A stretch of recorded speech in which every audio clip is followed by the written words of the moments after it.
Здравствуйте. Моя доченька очень серьезно заболела онкологией. У нее злокачественная лимфома. Мы лечимся здесь, в России, но, к сожалению, химиотерапия и пересадка костного мозга не дала того положительного результата, то есть полного выздоровления.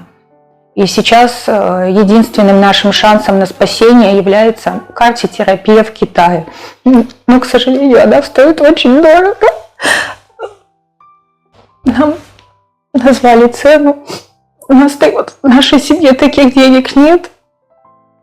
Поэтому я прошу всех неравнодушных людей помочь нам собрать данную сумму. Я очень хочу, чтобы моя дочка выздоровела.